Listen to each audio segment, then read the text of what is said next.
Seguimos en Congreso Futuro con una nueva conversación. La ciencia es uno de los territorios más vastos que podemos explorar los seres humanos.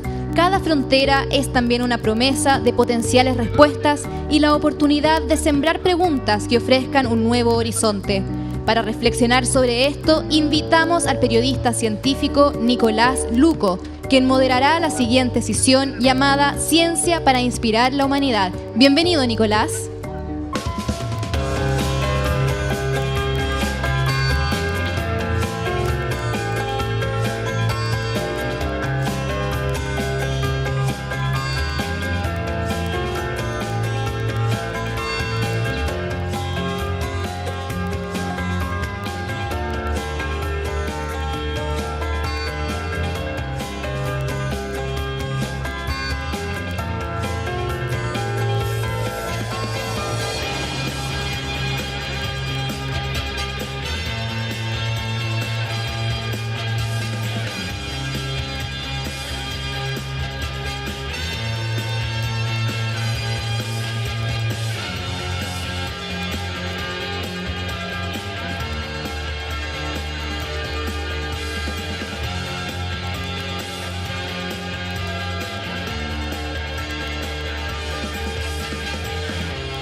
Dejamos entonces con ustedes al periodista científico Nicolás Luco, quien moderará la siguiente sesión llamada Ciencia para inspirar a la humanidad. Bienvenido, Nicolás.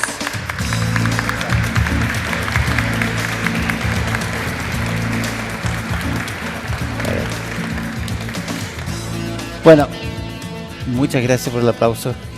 No estamos acostumbrados a eso, pero yo voy a tener un celular aquí y algunos de ustedes lo tienen, ojalá en silencio, pero vamos a tener un sistema que me van a pasar preguntas que ustedes hagan en el hashtag Congreso del Futuro. Seguramente son tan buenos los tipos que vienen a hablar aquí que les van a surgir 1000 preguntas. Uno no alcanza en 40 minutos a pescar todo lo que ellos dicen, ¿eh? Así que tenemos un privilegio. Ahora, tengo que pedirles disculpas porque vamos a hablar en inglés, ¿eh? Pero hay traducción. Pero es mejor para ellos porque se expresan mejor en inglés, ¿eh? Las dos personas. Entonces, vamos a pedirles un aplauso de nuevo para el doctor Lars Heikensten.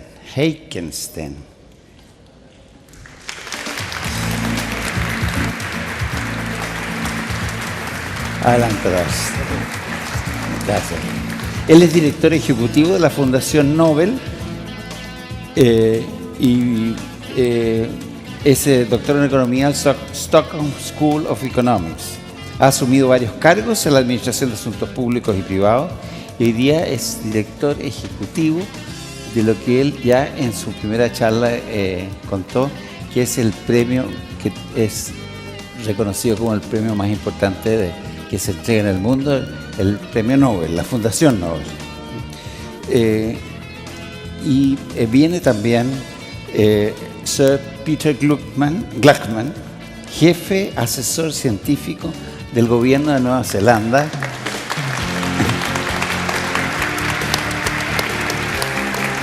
Y Virginia Garretón, directora ejecutiva de la iniciativa científica Milenio, que ella habla.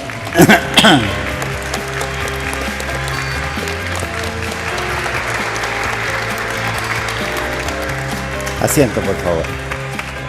Los tres son doctores, ¿eh? Y a mí se me olvida decirles doctores, pero voy a intentar referirme a ustedes como doctores, porque muchas veces hay mucho trabajo detrás de una persona que busca un doctorado, y es bueno, aunque Nicanor Parra decía, los títulos que la academia da son títulos honorarios. Yo creo que es bueno reconocer el esfuerzo que ustedes han hecho para dedicar su vida y su pensamiento al tema del conocimiento. Bueno, en primer lugar, invito al doctor Lars Heikenstein a hacer sus planteamientos en esta búsqueda de lo que la ciencia puede iluminarnos, cómo nos puede encantar la ciencia. Y ya que él es economista, pero en su trabajo él maneja una variedad enorme de especialidades, pero además la paz y la literatura. Doctor Lars. Tengo que admitir que mi español no es perfecto, así que tiene que formularlo nuevamente. I would love if you could start your Quizás usted pudiese comenzar su breve presentación de cómo la ciencia ilumina la vida y cómo inspira también la vida. Desde el punto de vista de abordar el trabajo de la ciencia y cómo lo examina, cómo lo ve la Fundación Nobel. Bueno, yo creo que es una pregunta muy relevante hoy en día, que las personas como nosotros, quienes estamos motivados con la ciencia, involucrados con la ciencia, tenemos que quizás pasar más tiempo, cómo poder comunicarles a las personas o a la gente la necesidad de la ciencia. Yo creo personalmente que, y por supuesto debiese decir que el premio Nobel tiene su nombre después de una persona, Alfred Nobel, y Alfred Nobel, él creía bastante en esto. Su vida entera fue una demostración de esta idea. Y estos premios lo creó para estimular a las personas, motivarlas a la ciencia y muchos otros campos involucrados también para mejorar el mundo. Yo creo que si brevemente debiese decir por qué la ciencia es importante, bueno, yo creo que es importante porque hace que nuestras vidas se enriquezcan. Incluso si no nos da más alimento, no nos ayuda a sobrevivir, aún así tiene valor porque comprendemos mejor el mundo en que vivimos.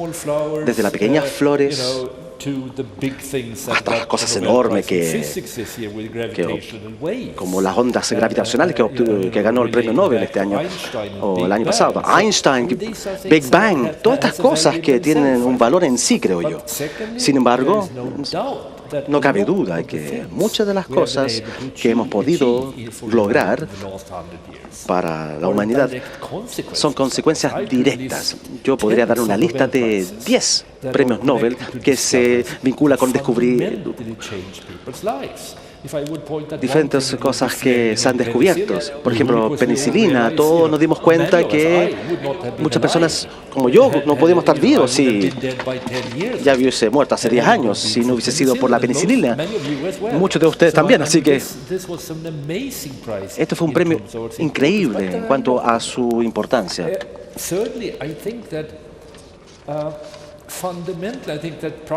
Yo creo los premios de la ciencia se relacionan con los premios a la paz en muchas formas. Pero una cosa es que si no llevan a cabo a sociedades de acuerdo a la ciencia, creo yo, no involucran la ciencia en las sociedades, pronto tendrán conflictos y disputas. Eso es lo que yo más temo con el cambio climático, como por ejemplo. Porque si no abordamos de una manera necesaria y adecuada, vamos a tener consecuencias que yo estoy seguro llevará a conflictos muy severos también y, por cierto, llevará al fin de la humanidad. Así que la ciencia es sumamente importante. La ciencia, en términos de las ciencias sólidas, duras, ciencias sociales, las humanidades, nosotros vemos aquí y se pueden encontrar personas quienes, creo yo, hay muchas personas quienes trabajan o trabajan con ciencia, pero la ciencia es un método, es una forma de certidumbre colectiva, como menciona Virginia Garretón a veces. ¿Es verdad eso? Okay. What is the science that ¿Cuál es la ciencia? perhaps Dr. Gluckman can Que quizás when you say el señor that Gluckman your puede role as responder a su rol como person, una persona científica. He's an advisor of Él es the un asesor Prime Minister of New Zealand. para el primer ministro de So Nueva he Zelanda. sits Así que in the government places, in the está ministries. en el ministerio, ahí He presente, sits- y he sits in se, él se sienta en el Consejo de Seguridad con los el generales. Security Council with all Él the se sienta generals there. y él habla. And he also Y él dice, no es que says diga many things. los He doesn't say- científicos he doesn't say dicen, that, pero es su scientists say, actitud, if not his attitude. la actitud del científico que ha transformado las acciones del gobierno. Él tiene un rol muy misterioso en que no necesita una gran estructura ni un ministerio, a lo mejor lo tiene, no sé, pero él es una persona que tiene esa visión de ciencia. I'm sorry, I tried to explain your role, Dr. Bueno, traté de explicar su rol, doctor Gluckman, pero entonces, ¿cómo es la ciencia que es tan pervasivo para la naturaleza humana o para el futuro humano? ¿Cuál es esta ciencia? Dos cosas que decir, creo que yo. Primero que todo, no existe una decisión que toma la sociedad o que tome el gobierno, no solamente una. El pensamiento científico no puede mejorar la opción que el gobierno y la sociedad toma. Desafortunadamente hay como 25 países que tienen un proceso formal de la creación o relacionar la comunidad científica con la comunidad de las políticas. Y yo creo y mencionó ahí en el foro de las Naciones Unidas, me señalaron que cada país necesita algún tipo de sistema que asegura que los líderes del país estén informados por las evidencias disponibles. No sé si quiere que haga algún comentario, pero creo que sí quiere. La ciencia está cambiando, creo yo. La relación entre la sociedad y la ciencia está cambiando. La forma en que la política se crean también está cambiando. Y creo que hay diferentes cosas que tienen que mencionarse. Si vamos a utilizar la ciencia de manera sabia y de manera eficaz para continuar mejorando las condiciones humanas. Y quisiera nombrar ciertas cosas. Primero, usted ya mencionó algo al respecto, que la ciencia tiene que ser inclusiva. Demasiada ciencia está en silos debido a la disciplina, las ciencias físicas aquí, las sociales acá, las humanidades aquí, todos excluidos. No, tenemos que volver a un modelo del renacimiento, donde las disciplinas se remueven, las diferentes fronteras de las disciplinas ya no estén. Hemos tenido problemas en cómo la sociedad trata o aborda las nuevas tecnologías debido a esta brecha entre la ciencia física y natural y las sociales, por ejemplo. En nuestro gobierno, en Nueva Zelanda, el rol más importante que mi oficina y mi equipo tiene es traer buenas ciencias sociales a todas las políticas que tiene que incluir o considerar mi gobierno. Ahí utiliza su mayoría la ciencia del gobierno. Segundo, la ciencia tiene que estar incorporada en la sociedad, en cada etapa de la ciencia. Por ejemplo, demasiada ciencia está separada, como los científicos son como sacerdotes que están haciendo su trabajo y después predicando a la comunidad. Eso ya no es aceptable. La ciencia o la sociedad debe examinar lo que hace la ciencia, cómo lo hace, cuándo se hace y cómo se utiliza. Y eso requerirá cambios fundamentales en la forma en que la ciencia y los sistemas científicos operan. Y quizás a los científicos no les gustarán mucho los cambios. Y tercero, lo que ha hecho la ciencia tiene que ser de alta calidad. La científica de segundo grado no es una pérdida de dinero. El año pasado habían 3 millones de papers o artículos científicos, o denominados supuestamente papers científicos. La mayoría nadie lo va a leer. La mayoría no van a tener ningún impacto. Sirve el interés de la persona quien redacta o que hace el trabajo, pero no la sociedad. Entonces hay un desafío sobre la industria que se ha creado en el sistema científico. Cuarto, y quizás más importante, los límites o las fronteras de la ciencia tienen que reconocerse. La ciencia no puede responder a todo o cada pregunta, sino que la ciencia es parte de la respuesta. La mayoría de las cosas de la sociedad se basan en valores, la mayoría de las decisiones involucran también valores científicos. La ciencia no puede reemplazar ese discurso. Y creo que a menudo los científicos han sido arrogantes y dicen que saben la respuesta a todo.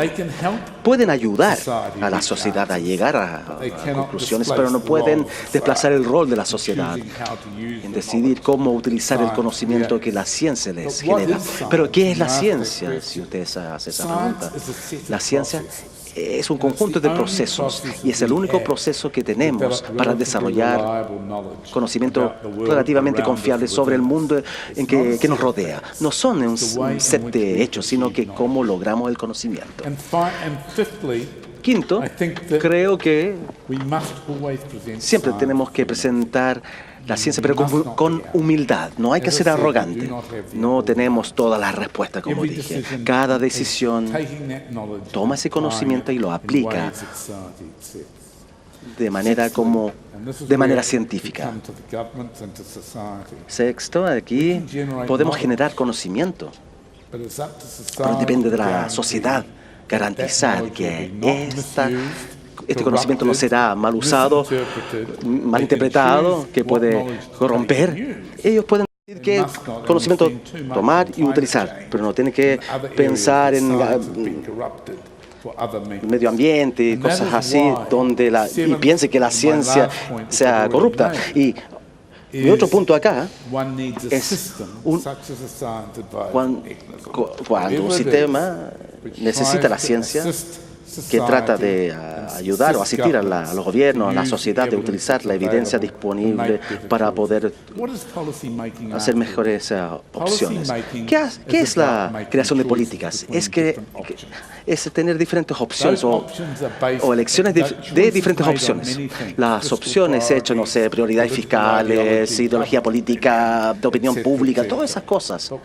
Pero lo que la ciencia puede realizar es hacer que el creador de políticas entender cuáles son las implicancias de cada opción que toma. Y por último, hace 2 años, el mundo acordó en objetivos sustentables, mejores condiciones para nuestro planeta y para nuestro pueblo. Todos estos ámbitos requieren la ciencia, pero desafortunadamente no tenemos un sistema. Las Naciones Unidas no tienen un mecanismo de asesoría científica, no tenemos un sistema que vincula la ciencia a nivel nacional de lo que realmente necesita realizarse en el mundo internacional.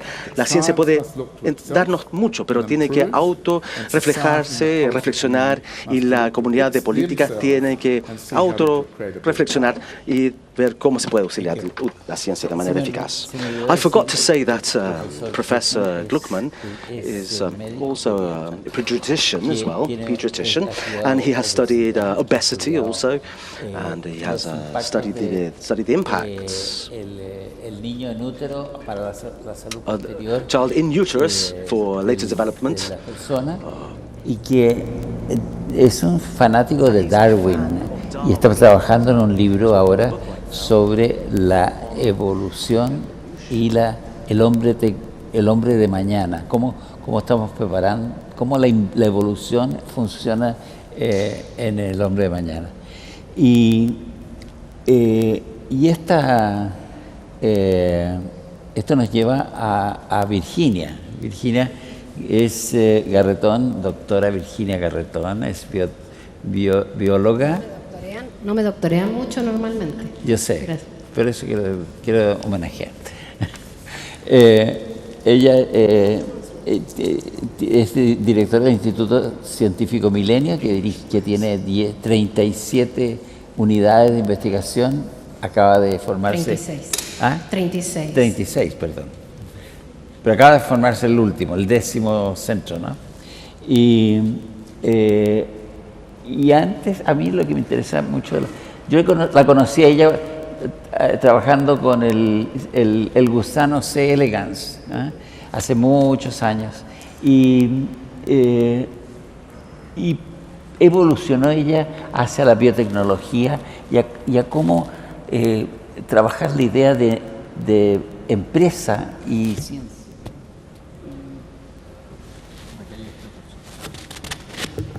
Aquí. Sí, y esa vinculación la hace también valiosa para trabajar ahora en el Instituto Científico Milenio, que depende del Ministerio de Economía. Entonces yo pienso que tú deberías explicarnos esto, Virginia, y a lo mejor explicarnos también cómo esta inmensa variedad de temas que dirigen esta amplia variedad de temas que dirigen tus dirigidos, tienen que ver a lo mejor con la felicidad, ¿no? I want to apologize to our A nuestros invitados aquí, o a nuestros presentadores, porque debiese hablar en español. Lo siento, ¿eh? Simplemente... Bueno, yo dirijo un programa que financia centros de investigación en Chile, que el objetivo es financiar por largo tiempo para que tengan, y ojalá con buenos fondos, para que tengan tiempo de contestar grandes preguntas. Entonces, quiero ponerles algunos ejemplos, solo un par, porque yo creo que este foro es para que nos maravillemos con la ciencia. Yo quiero contarles las cosas maravillosas que hacemos en Chile. Voy a contar primero, por ejemplo, del Instituto Milenio de Astronomía, de Astrofísica, que, bueno, yo no sé si ustedes saben que los astrónomos son los más ignorantes de todos los científicos que tenemos. Perdón por los astrónomos presentes, yo no soy astrónoma, por eso lo puedo decir. Los astrónomos estudian, bueno, todos los demás, solo el 5% del universo. El otro 95% no lo conocemos. Los astrónomos nos tienen engrupidos que de ese 95% que no conocemos hay un porcentaje que es materia oscura y otro porcentaje que es energía oscura. Es todo el 95%. Todo lo que vemos acá, todo lo que sabemos, la conciencia, los átomos, las galaxias, todo lo demás es el 5%. O sea, ellos estudian el 5% y nosotros los bioquímicos estudiamos aún menos porque solo lo que está vivo. Bueno, en ese universo, los astrónomos del MAS, de este Instituto Milenio de Astrofísica, se fueron a estudiar galaxias, que tenemos 2 trillones de galaxias en el universo, 2 trillones, o sea, es un número 10 a la 12, 12 ceros, 2 con 12 ceros, una cosa imposible de explicar. Y después ellos se enfocaron, en ese universo se enfocaron en nuestra Vía Láctea. Nuestra Vía Láctea tiene 20.000 millones de estrellas. 20.000 millones de estrellas es 3 veces más que la cantidad de habitantes que tiene el planeta, que tenemos como 7.000 millones. Nosotros tenemos en nuestro cuerpo 2.000 millones de bacterias. Tantas células humanas como bacterias. ¿Ustedes sabían que ustedes son casi más bacterias que humanos? Bueno, en este contexto de grandilocuencia que les estoy contando, este grupo logró medir por primera vez en una galaxia, y esto es un descubrimiento súper importante para la astronomía mundial, cuánta masa hay en el centro de la galaxia, que es donde está concentrada casi la mayoría de las estrellas de nuestra galaxia. Y lo interesante de esto, o sea, primero este conocimiento se hizo desde Chile, no solo con nuestros telescopios, sino con nuestros astrónomos, sino que con esto están estudiando lo más antiguo que tenemos de lo que está cerca de nosotros. Si nosotros entendemos lo más antiguo, estamos acercándonos a entender nuestro origen, de cómo surgimos en el universo. Ese es un ejemplo, y esto lo hacen en ese instituto. Tenemos otro instituto, que ahora vamos a irnos al otro lado. Estudian el Pacífico Profundo, el Instituto Milenio de Oceanografía. Y estos tipos están estudiando, primero, el Océano Pacífico, que es el que nos rodea. En Chile solo estamos rodeados casi por el Océano Pacífico. Primero, Chile es más mar que tierra, partamos por ahí. O sea, no estudiar nuestro mar es botar nuestro país por la ventana. Ellos están estudiando nuestro mar junto con otros grupos milenios, pero ellos están estudiando el Océano Pacífico Profundo, que nadie lo ha estudiado. En el Pacífico tenemos la fosa más profunda del planeta, la más profunda. Ustedes, a lo mejor algunos en el colegio escucharon de la fosa de las Marianas como la más profunda. Bueno, pues no. Pueden irse con un nuevo conocimiento para su casa. Tenemos una fosa mucho más profunda que no sabemos cuánto mide. Y este instituto es el que está desarrollando tecnología para poderlo medir, porque es tan profunda que no logramos llegar abajo. Entonces tuvieron que inventar las máquinas y la tecnología para llegar abajo. No solos, por supuesto, estas cosas nunca se hacen solos. Estas cosas se hacen con investigadores del resto del mundo, del resto de Chile. Y la gracia de tener estas cosas en Chile, y por eso la invitación es a la maravilla, es que nos ponen esta conversación. Chile está aportando este conocimiento. Y uno podría decirse, ¿para qué ponemos plata en cosas ¿qué importa cuán profunda es esta fosa? ¿O qué importa cuánta masa tenemos en nuestra galaxia? Bueno, es que si nosotros no averiguamos eso, lo van a averiguar otros. Y cuando nosotros participamos de esta generación de conocimiento, somos parte de esta maravilla. Y yo al menos me maravillo de cada conocimiento que encuentro por ahí. Yo soy bioquímica, pero aprendo de océanos, de galaxias. Y yo creo que parte de la vida es vivir con la posibilidad de maravillarse. Y ojalá, y yo estoy feliz que nuestro país, aunque financia muy poco, financie algo y dé espacio para que nosotros participemos de la maravilla que es conocer esto que yo creo que nos hace mejores a todos. Curiosity is an instinct. ¿La curiosidad es un instinto o es un proceso intelectual? Well, science is Bueno, a la ciencia process, es un proceso and it has a method, y tiene un método, so así que you follow this method. uno sigue este But, método. scientists are Pero human, los científicos son so we humanos, are all part of the así que somos todos parte instincts, de emotions, estas marvel, and emociones, also method. método y maravilla también. Dr. Einstein, would you Dr. like Einstein, to follow up on ¿quisiera one of usted quizás some of the ideas continuar that con we algunas de las ideas put que se ha on the mencionado ahora? table, perhaps? Well, two thoughts, perhaps. Quizás dos pensamientos quisiera mencionar. Uno sobre lo que usted mencionaba, sobre la necesidad de integrar las políticas en la academia. Bueno, desde que yo, como usted mencionó, yo soy economista, académicamente hablando, pero invierto la mayoría de mi vida trabajando con políticas económicas. We dread economists. We fear economists. Tememos a los economistas. Yes, and economists Sí, have y made los economistas many han mistakes. cometido muchos errores, But that does pero not mean eso no that significa not following fundamental que economic truths al will no not seguir lead even bigger las mistakes, perhaps. las verdades And económicas no I llevar a think that mayores errores, pero rather yo creo que simple things las cosas can simples sometimes pueden a change. veces cambiar. The whole world. I mean, El mundo I have entero. a memory Yo of me acuerdo this was in de, the esto fue late 70s. a finales de los I 70. was in Hanoi, Estaba en Hanoi, Vietnam, and I walked through a quarter in the evening. It was y quite pasé por late. un barrio, era bastante 12 o'clock. tarde, era como las 12 de la It noche, was absolutely dead. y no había nadie, totalmente muerto. Y de pronto, al año siguiente, pasé por el mismo barrio, a la misma hora, y estaba lleno de gente.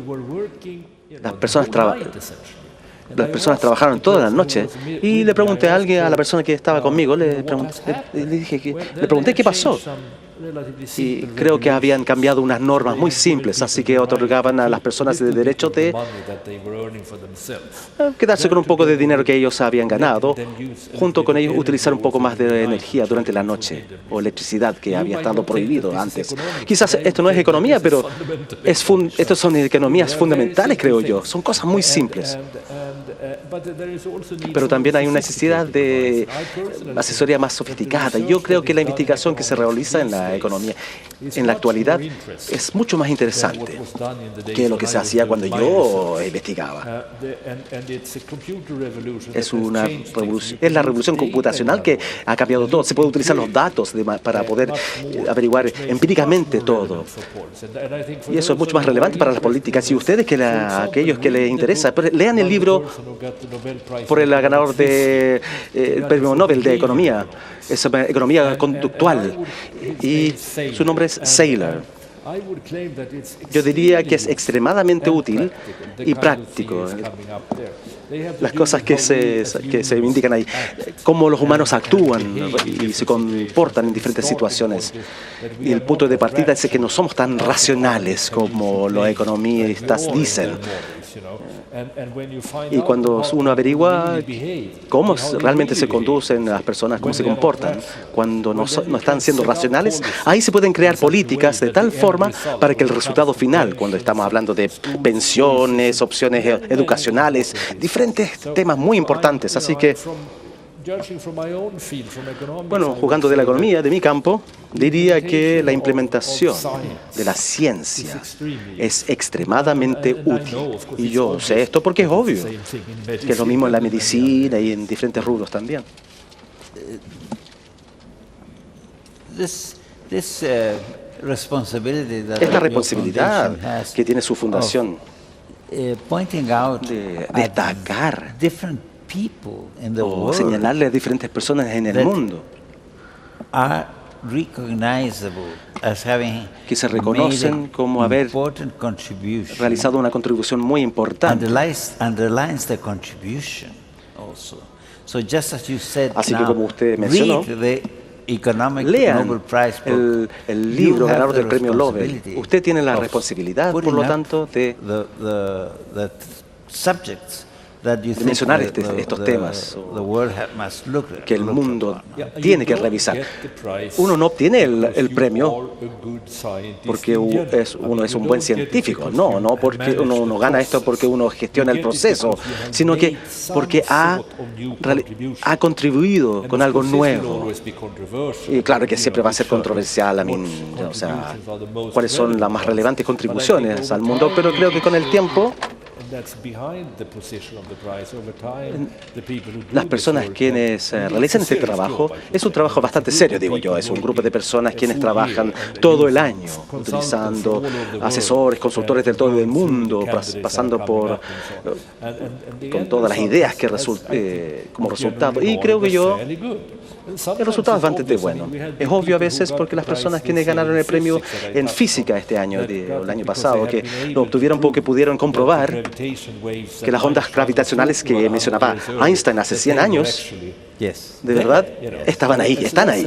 Entonces, son datos fascinantes. Y me acuerdo cuando se fundó, o cuando hallaron eso, todos pensaron que va a ser muy apreciado en el futuro, pero mencioné la penicilina, que hace tiempo fue descubierto. Demoró mucho desde la idea básica, cuando surgió la idea básica, hasta que se completó su potencial. Así que es verdad eso con muchas cosas. Es un aspecto que hay que pensar cuando uno considera la política. Yo hablé o dije que hace 2 días, cuando inauguramos el Congreso, hablamos las nuevas medios de la ciencia, las nuevas contribuciones a la ciencia. Y yo creo que es un buen signo. Crea unas fundaciones para la creación, cimientos. Sin embargo, va a tomar décadas. Y no es una área donde se puede arreglar las cosas rápidamente. No, tenemos que atenernos a nuestras ideas, y los países que han sido exitosos se han atenido a sus ideas por mucho tiempo. Una breve pregunta. Hablamos. Yo le conté al señor de la Fundación Nobel que en un programa de televisión que se llama Hola y Adiós aparece un joven que está en el aeropuerto y le preguntan ¿a dónde va? Y él dice a Francia. ¿Y aquí va? A estudiar matemática. ¿Y por qué quiere estudiar matemática? Porque quiero ganarme el Nobel. I told him the story ya le conté earlier, el cuento más temprano. And he told me dijo, I believe, you said, none of the people who have earned the Nobel ninguna persona que ha ganado el Nobel tiene como objetivo ganar el Nobel. Sino, no solo eso, después del premio continúan trabajando. Hay una... ¿Qué es esto? ¿Hay una voluntad? ¿Qué es lo que es algo común sobre los ganadores del premio Nobel? Bueno, yo creo que no es que no son personas que quieren ganar el premio Nobel. Quizá hay gente quienes piensan eso, pero hay muy pocos que no tienen una idea clara. No tienen la idea clara que yo voy a ganarme el premio Nobel al inventar esto, otro. No, lo que resulta ser más interesante aún es el trabajo que uno comienza a realizar. Y cuando dije que yo creo que hay La historia del premio Nobel, hay diferentes formas de recibir el premio, dije yo. A veces hay personas que podría destacar con diferentes ejemplos, pero quienes trabajan como su motivación y la diversión, que se divierten trabajando. Dicen, yo resuelvo problemas porque me divierte resolverlos. Y hay otros que están determinados extremadamente y trabajan por años y años en algo. Y tienen que ir al psicólogo o psiquiatra después para poder solucionar el tema mental, el estrés mental que genera. Y hay también personas que han hecho todo solo. Hay grupos como diferentes instituciones, que es obvio, dependiendo del campo, el rubro. Usted mencionó que su cuento, que es bastante divertido, creo yo, que en Estados Unidos había una empresa que se llama Bell, una empresa telefónica, que creó los laboratorios Bell, donde invirtieron mucho dinero durante un periodo de tiempo. Ya no lo hacen, pero lo hicieron. Y tenían muchos candidatos al premio Nobel, que por cierto es otro aspecto. Uno tiene que estar en un buen ambiente. Pero aún así, bueno, estaba muy curioso. ¿Quiénes son las personas que son exitosas? Entonces estudiaron esto. ¿Quiénes son las personas exitosas? Y resulta que lo único que los vincula es que siempre almorzaban con una persona que se llama Nyquist. No me acuerdo porque es un nombre sueco. Así que esa persona, Nyquist, no era muy bueno en la investigación. Él sí, pero creaba excelentes conversaciones. Entonces, siempre se sentaban con él, porque ahí se llevaban a cabo las discusiones más interesantes, más divertidas. Así que es un buen cuento porque cuenta algo fundamental. Pero hay que comprender también que hay diferentes tipos de científicos. Unos entran en mayor detalle y hay interrogantes. También hay ciencias que integran, que ven de manera amplia y lateral. Y hay otros, y la mezcla de equipos científicos son muy buenos porque hay diferentes tipos, todos mezclados. Y lo que está sucediendo ahora, y eludimos a esto anteriormente, es que la ciencia tiene que alcanzar y desglosar y romper estos hilos tradicionales que los sistemas universitarios crean. Los físicos, los químicos, los astrofísicos, los científicos sociales, los antropólogos, etcétera. O sea, lo que vemos ahora. Y por eso creo yo que ese tipo de científicos que piensan lateralmente es sumamente importante en la creación de estos equipos. Porque la producción de ciencia siempre estará dentro de sus disciplinas. Pero hay otra característica que es importante. Los científicos deben tener una manera de pensar, una manera de pensamiento crítico.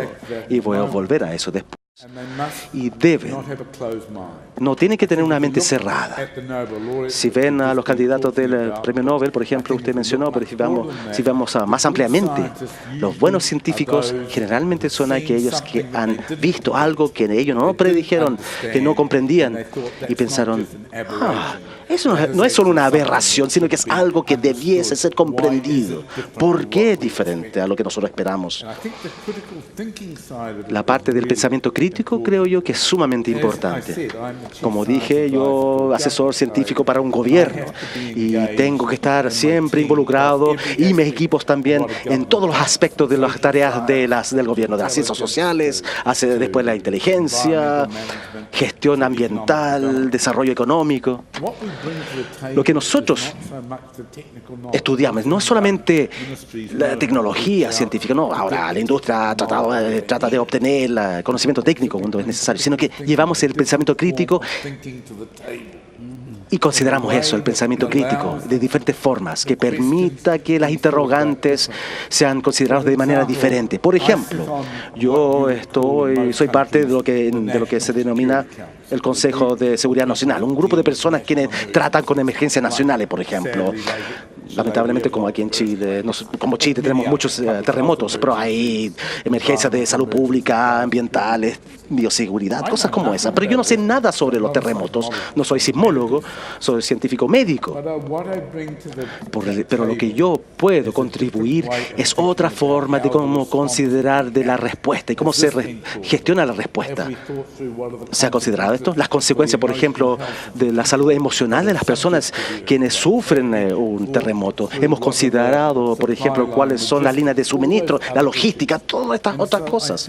Así que creo que el pensamiento científico y la forma en que están capacitados los científicos es más valioso que la creación de políticas, que es solamente el conocimiento técnico que contribuyen, pero en asistir y ayudar a los gobiernos y las agencias para que consideren los temas y problemas. Pero no va a funcionar si la ciencia está encapsulado de la sociedad, en silos. Esa misma conversación no se ha sostenido con el público para que ellos se sientan cómodos de lo que están haciendo los científicos, están en su interés. Tenemos un problema. Hay un ejemplo clásico en muchos países durante los últimos 30 años sobre la modificación genética, donde la ciencia continuó sin informar al público de lo que significa esto y de lo que puede producir, cuáles son los pros y sus contras. Y hubo muchas reacciones controversiales que quizás no estaban, bueno, es válido, por supuesto, cada sociedad tiene el derecho de elegir o no utilizar una tecnología, de utilizarlo o no. Es el derecho de la sociedad, pero creo que si la ciencia no incluye a la sociedad desde el comienzo de lo que realiza, ahí van a haber problemas. Y creo que estamos viendo en la era digital otro tema de otros problemas. Todos nos gusta inmediatamente el iPhone, Internet, el correo electrónico. Y vemos la proliferación de las grandes empresas de plataformas y de todo el resto. Pero ahora hay que considerar cuáles son las implicancias de la era digital para la condición humana. ¿Será todo positivo? ¿Es todo bueno? ¿Cuáles son los problemas? ¿Cómo debiese ahora gestionar o manejar toda esta tecnología cuando el genio sale de la botella? Si hubiésemos tenido estas conversaciones antes con sociedades, proyectado por la parte económica del hemisferio norte, el impacto sobre la democracia, por ejemplo. ¿Hemos sostenido estas conversaciones? Si hubiésemos tenido esto hace una década, hubiese sido mejor.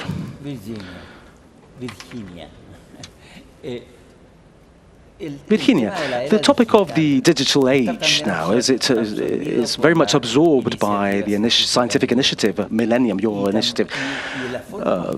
And the way how it's absorbed is with a rapport. Well, according to the latest institution they mentioned, it's a link between the social sciences and IT. So hard with the soft. Not only that, but absorbing also, creating also a sort of what has to do with the last thing, the big data. Y el manejo de análisis de factores muy incipientemente comprensibles. ¿Puedes contarnos un poco eso? Bueno, Nicolás se está refiriendo al último instituto que anunciamos el lunes, lo anunció la subsecretaria de Economía. Este es un instituto del estudio de los datos, o algo así se llama. Y lo interesante es que es la suma de cientistas políticos, sociólogos y filósofos, creo, con matemáticos, informáticos e ingenieros. Y lo interesante es que estos eran grupos que trabajaban juntos en sus áreas. Había un grupo que estudiaba ciencias políticas y había un grupo que estudiaba cómo organizar y sacar información de los datos. Y en algún minuto empezaron a interaccionar, es una de las cosas que a nosotros nos interesa en la iniciativa científica Milenio, que interaccionen entre las distintas áreas. Y resulta que algo que nos puede parecer obvio ahora, pero que no ocurre cuando uno está trabajando, que las ciencias políticas manejan datos absolutamente extraordinarios en términos de poco completos. O sea, por ejemplo, tienes el discurso de un político pero no sabes dónde estuvo, o cuándo lo dijo, o qué quiso decir cuando lo dijo, o qué circunstancias estaban pasando. Y por otro lado, los matemáticos y los computines están tratando de sacar información de datos más simples hasta ahora. Por ejemplo, un texto o una ecuación. Bueno, se empezaron a juntar ellos y empezaron a hacer cruces para cómo analizaban información incompleta y cómo obtenían información útil de procesos sociales. Y hoy están partiendo, este es un grupo que tiene computines de nivel mundial. Computines se van a enojar conmigo, ingenieros en computación y cientistas políticos y sociólogos que han estado analizando nuestra democracia, la presencia del Estado, dónde está, y todo esto haciendo análisis de redes sociales y de información pública que nos están permitiendo hacer análisis de qué está pasando con la delincuencia en Chile, qué está pasando con la presencia del Estado, que es súper interesante. Yo estoy muy entusiasmada con este nuevo instituto. Y esa mirada al hombre contemporáneo, ¿eh? O sea, porque uno puede mirar un microscopio y ver una situación biológica, pero en el tiempo una situación de evolución o una situación ecológica, ¿eh? Pero nuestro nuevo microscopio, que es el análisis de los datos, nos permite, como en el manejo de tu gusano C. elegans, ver el ADN, ¿no? Ver hilitos de ADN que van conformando nuestra sociedad y que en algún momento se unen para generar una corriente, una manera de ser, como señalaba el profesor Gluckman, un tema de que las nuevas tecnologías nos abracen o nos dominen o nosotros las aprovechemos. Es esa instalación de la iniciativa científica Milenio en lo contemporáneo. ¿Cómo se da? Porque podemos trabajar el océano, pero el océano también tiene la piratería oceánica de la pesca. O sea, es un mundo en evolución, ¿no? A ver, es compleja. Es compleja la pregunta. A ver, la iniciativa científica Milenio agrupa científicos y los científicos están llenos de maravillas y limitaciones, igual que todos los ciudadanos. Yo creo que la pregunta que haces tú de cómo nos enfrentamos a las complejidades de la sociedad y cómo la ciencia aporta se junta con lo que estaba diciendo Peter, que en el fondo la ciencia no puede responder todo. La ciencia y la investigación en general, y aquí quiero involucrar a las humanidades, a las artes, pueden hacer una mirada hasta ahí, y después está la sociedad, que somos todos nosotros y que tenemos cosas que aportar y cosas que pedirle a este sistema. Por ejemplo, la ciudadanía pide, por un lado, libertad de datos y por otro lado, protección de datos. Y la ciencia te puede dar ambos, pero nosotros, los ciudadanos, son los que nos tenemos que poner de acuerdo dónde está el límite. Y esa es una conversación que tenemos que hacer nosotros, en la cual seguro los científicos van a querer participar, pero ellos no tienen por qué decidir como científicos, tenemos que decidir todos como ciudadanos nomás qué queremos hacer con esto. Y ahí la invitación es a que participa el científico, pero participa el pescador y participa el artista, participamos todos, porque todos tenemos una mirada. En el fondo sentamos en la mesa del Consejo de Seguridad a todas las miradas. Porque no es una decisión científica. Hay muchas preguntas complejas que tenemos que resolver como sociedad que no son científicas. Dr. Gluckman, do you want to comment? Gluckman. Bueno, han surgido los temas de los datos, de las ciencias sociales, la sociedad, y yo creo que estamos entrando una era dorada de las ciencias sociales, porque grandes datos y técnicas de Big Data, como dijo Lars, ofrecen enormes formas de obtener más información robusta de cómo se desarrolla la condición humana. Le voy a dar un ejemplo. Hay un experimento que ha hecho a Nueva Zelanda bastante famosa. Si se considera cómo los gobiernos operan, tienen un Ministerio de Educación, de Salud, de Seguridad Social, Ministerio de Justicia, Ministerio de la Vivienda, etcétera.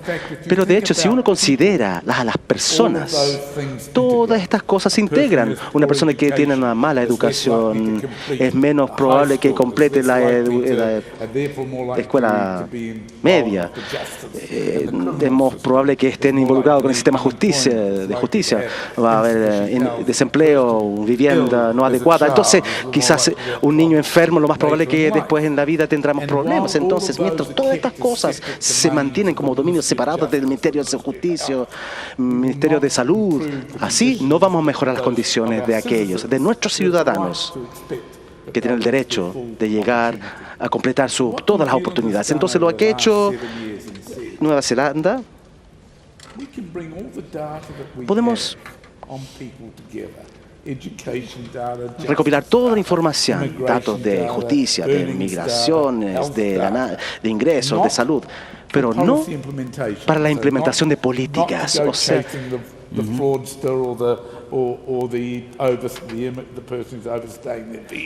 claro, no hay ir buscando a las personas que sea ilegal, por ejemplo. No, hay que implementar políticas. Entonces ahora tenemos una enorme base de datos manejado de manera muy inconfidencialmente, y hay muchos científicos sociales que están trabajando con el gobierno, académicos y el gobierno. Pueden examinar que si invirtamos más en educación temprana para los niños, ¿cómo eso afectará al Ministerio de Justicia? Si hacemos más aquí, ¿cómo va? Entonces, tanto así que el año pasado el Ministerio de Justicia argumentó que en su presupuesto, que en estas partes del país debiésemos invertir más en educación temprana de los niños, porque a largo plazo ahí va a reducir la probabilidad de delincuencia en aquellas zonas del país. O sea, aquí, ahí es donde vamos. Y como Virginia mencionó, hay muchos problemas, hay muchos temas que nosotros hemos tenido que gestionar, aún estamos gestionando predicción de datos, confidencialidad, cuáles son los límites del uso de estos datos, pero todo esto se puede gestionar, pero a través de sosteniendo discusiones, conversaciones, diálogos con la ciudadanía, con la sociedad. Pero ahí está la belleza del futuro, porque no se trata de no es asistir a una persona, sino que a una familia, la sociedad, y podemos utilizar los métodos científicos de mejor forma para comprender por qué hay que invertir en educación temprana para los niños. Es una buena inversión para el futuro, no solo en términos de educación, sino que tantas otras cosas también. ¿Por qué invertir en mejor vivienda para las personas, para que haya menos probabilidad de que hagan esto en el futuro? Entonces hay tantas ventajas. O sea, hay mucho más que podemos hacer. Por cierto, en Nueva Zelanda, el gobierno cree que esto no reemplaza y desplaza los valores, los juicios que nuestros representantes políticos debiesen hacer dentro del marco ideológico que tienen, sino que les da mucho más información de dónde tomar una consideración. Solo una última reflexión sobre lo que usted dice.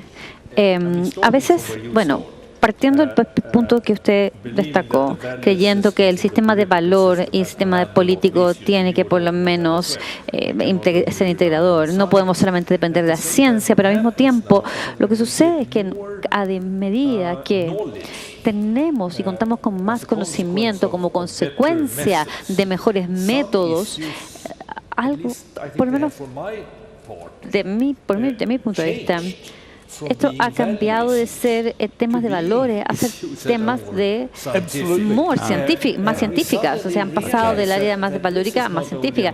No es solamente uno puede pensar otra cosa.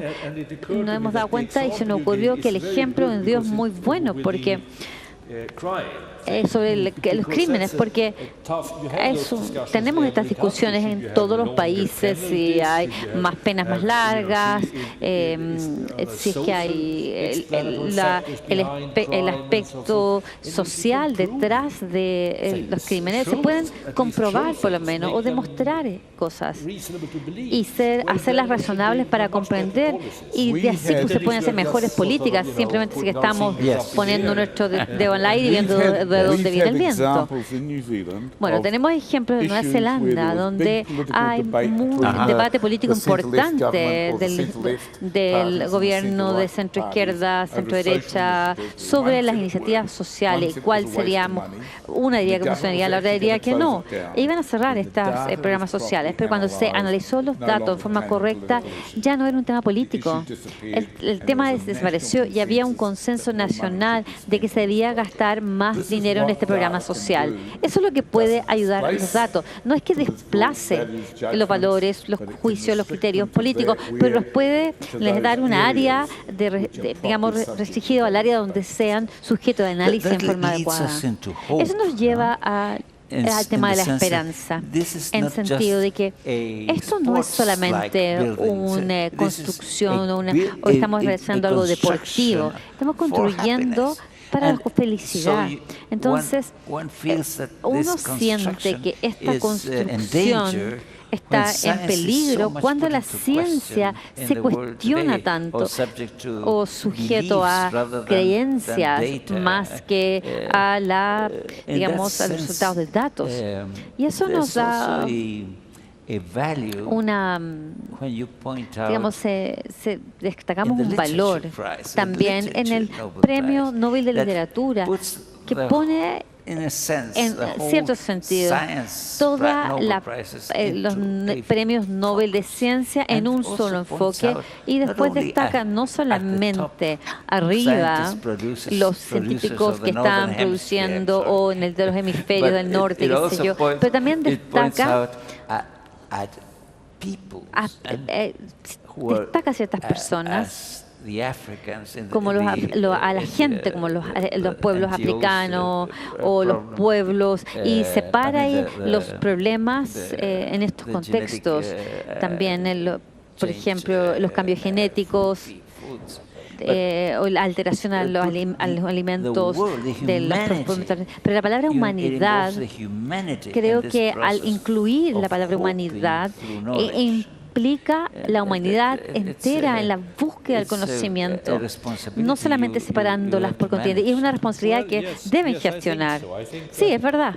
Creo que estaba de alguna manera esbozando el tema, pero al enfocarnos en ciertas nuevas ideas o ciertas acciones en el área de trabajos literarios específicos, se crea como modelos para el mundo, para estimular y dar de alguna manera esperanza. Y creo que un evento como este, el Congreso Futuro, son lugares donde generamos esperanza, donde tenemos que dar confianza y esperanza, mostrando que el ser humano puede mejorar, las personas podemos mejorar, las cosas y la gente puede mejorar.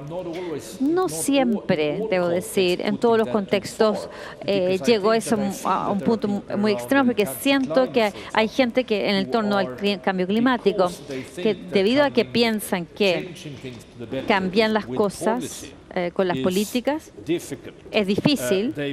Ellos simplemente prefieren esperar que la ciencia vaya a liderar esto, y la situación requiere que todas las políticas que tengamos y toda la esperanza. Para este caso necesitamos ambos ámbitos, pero en este momento espero que sea un mensaje importante. Bueno, también tenemos que ser pragmáticos. No siempre todo es bueno de llevar hacia adelante la tecnología. Hay amenazas que conllevan el empujar, digamos, darle un impulso mayor a la tecnología, pero también hay beneficios. Yo creo que hemos hablado de esto, hemos perdido un poco, hemos perdido algo en ese tránsito con la Internet y con la digitalización y los medios sociales. El rol del Estado, de alguna manera, como un comunicador relevante entre lo que es real y lo que no es real, se ha perdido. La información errada, la información malinterpretada es más fácil que jamás haya sido antes. Y ese es el resultado de la Internet y los medios sociales y en este ecosistema que genera se refuerza por sí solo.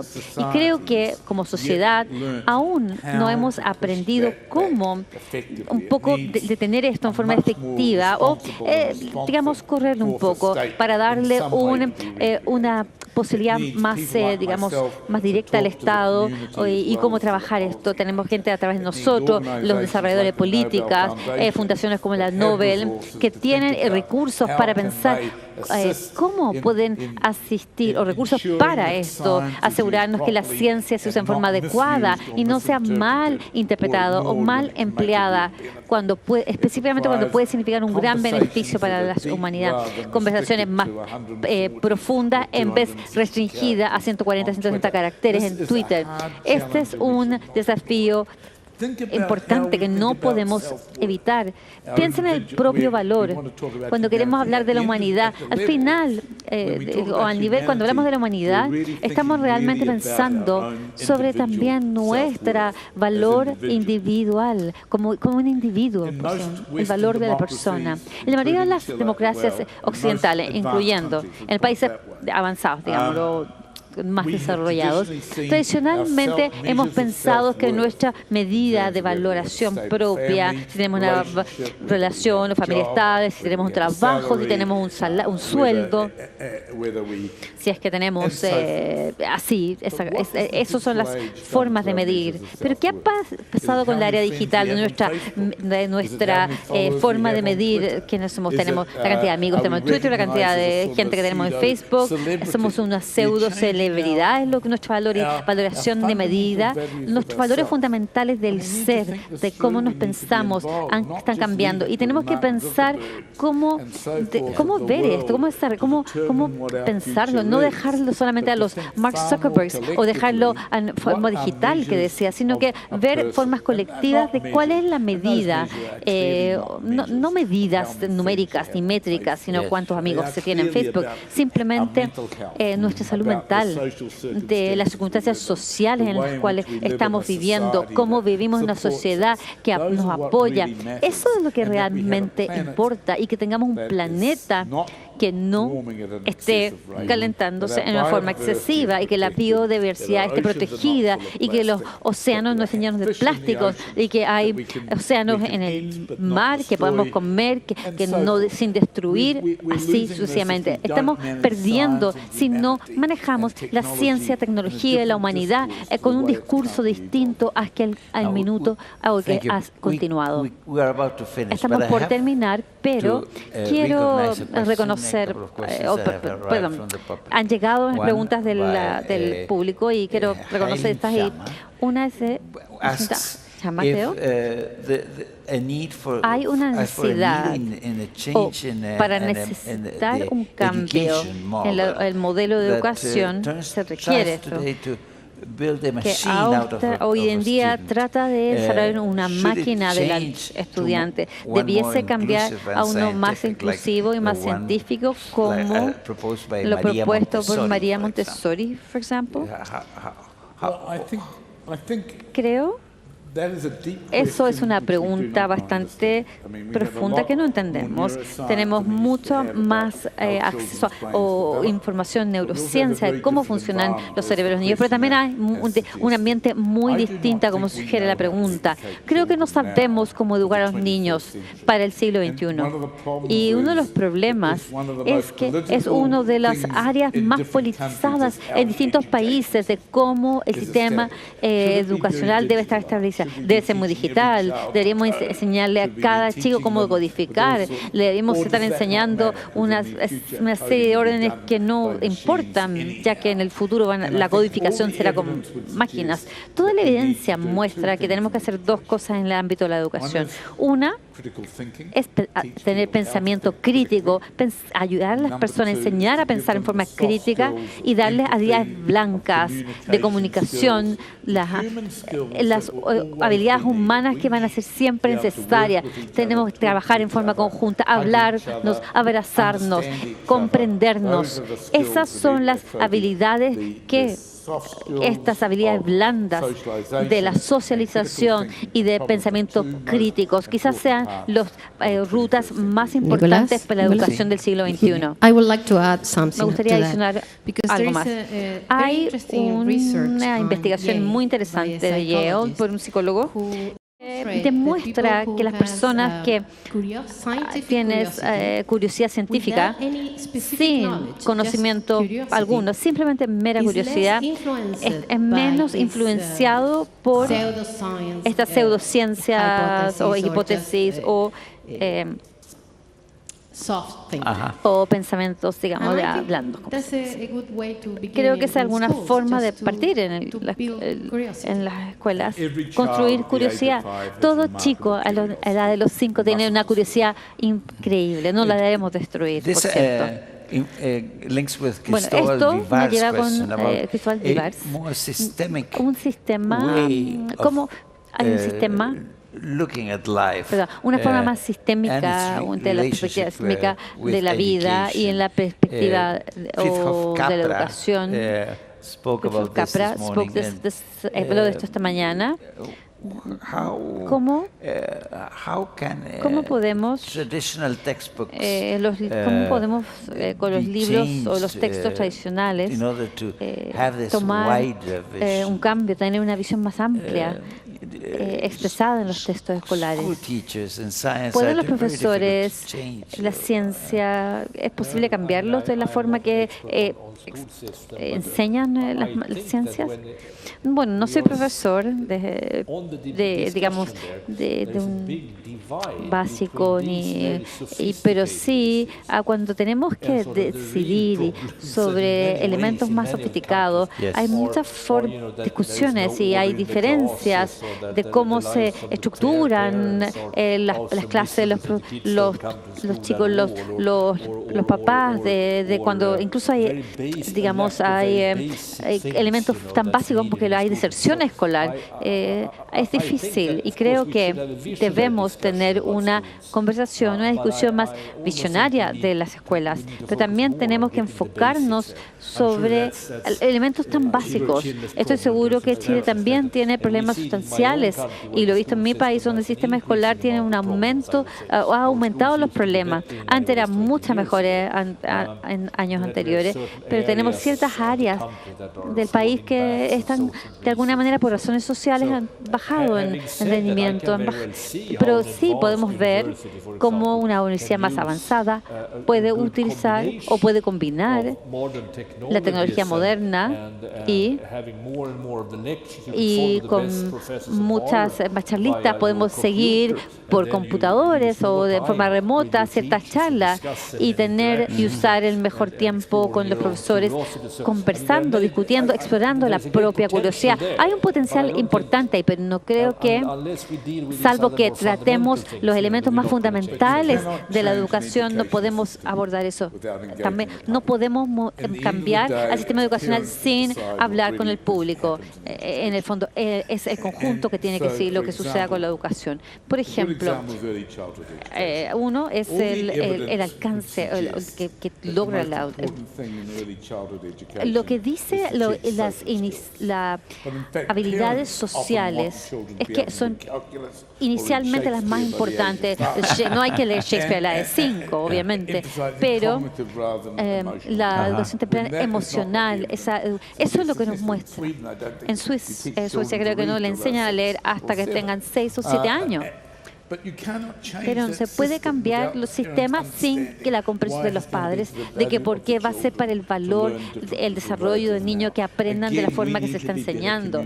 Tenemos que comunicar mejor lo que sabemos del desarrollo humano. Yo tengo que cerrar, pero tengo que hablar por la Virginia Garretón, que debe estar mordiéndose la lengua, porque el Instituto Científico Milenio que ella dirige destina un 10% de los presupuestos a la interacción con la gente, lo que está pidiendo el doctor Gluckman, y que dice que no puede haber cambios en educación si no se involucra a la gente. Yo he estado, por ejemplo, en iniciativas del programa oceanográfico de la Iniciativa Científica Milenio, en Dichato, viendo cómo una micro con niños del Alto Biobío que nunca han visto el mar se enfrenta con científicos de Dichato, de la Estación Biológica de Chato, quienes les pasan bolsas plásticas y les dicen vayan a la orilla del mar. Ellos nunca han visto el mar y recojan tales y tales moluscos y vamos a hacer después un inventario. Bueno, y con esos niños y verlos que primero que nada están descubriendo esta inmensidad en un lugar precioso y después recogiendo, metiendo estas moluscos en la... Eso para ellos nunca más va a olvidarse, y para los científicos que han facilitado este estremecimiento de ver a los jóvenes, a los niños, en esta emoción enorme de descubrir, pero al mismo tiempo de clasificar y poder discutir lo que están descubriendo. Es un proceso precioso. Y eso cambia la educación. Muchas gracias a todos, muchas gracias a ustedes. Gloria.